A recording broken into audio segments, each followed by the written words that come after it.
Apa yang bisa kita lakukan untuk media sosial? Perubahan secara langsung.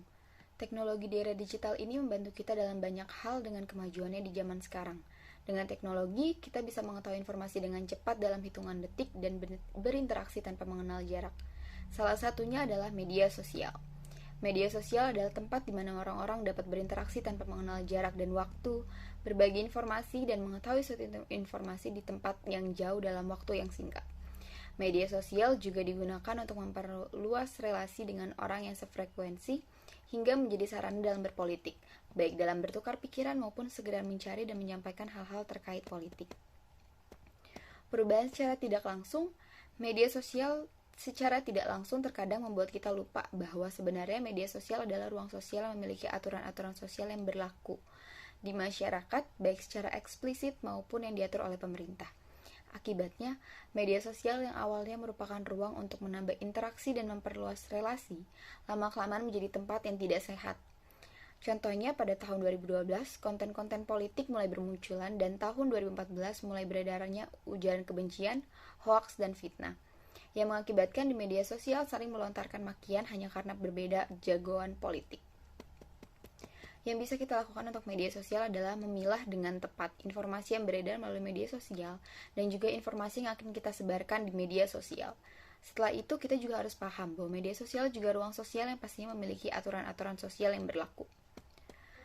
Gaya penulisan menurut saya, apa yang disampaikan penulis sangat lengkap, jelas, dan mudah dimengerti karena penulis menjelaskan secara nyata perubahan media sosial secara langsung dan tidak langsung, baik perubahan positif maupun negatif, serta hal yang dapat kita lakukan untuk media sosial.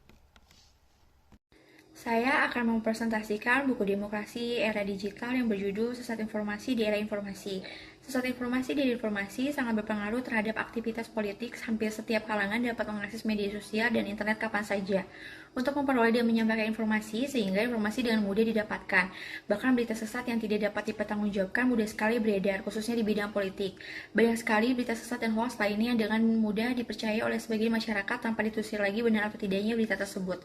Perkembangan teknologi internet ini akan berdampak pada suatu pemikiran dan perilaku antar individu maupun antar kelompok atas adanya berita atau unggahan di media sosial yang gampang terdoktrin dengan berita yang semakin menyesatkan dan cenderung melakukan kekerasan politik dan memprovokasi tindakan yang seharusnya tidak dilakukan, seperti aksi demokrasi yang menyimpang, merusak fasilitas jalan atau gedung perkantoran.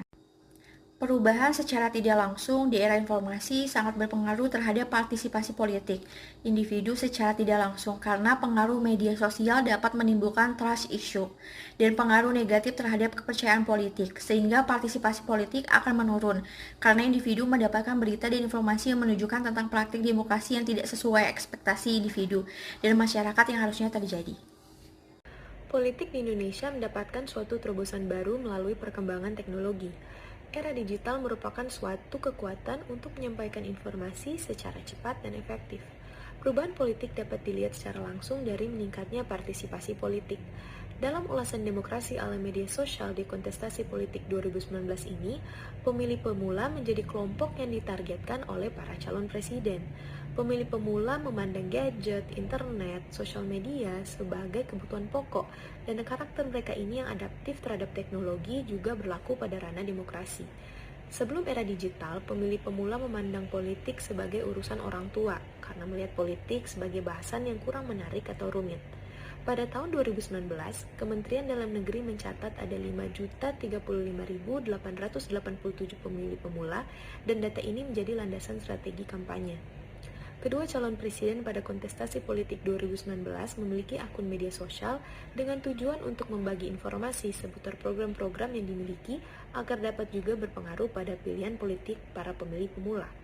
Perubahan politik secara tidak langsung dibuktikan melalui media sosial sebagai sarana atau alternatif kampanye politik yang baru. Media sosial memungkinkan terjadinya komunikasi politik dua arah dengan topik yang sama dari orang yang berbeda tanpa dibatasi oleh wilayah geografis.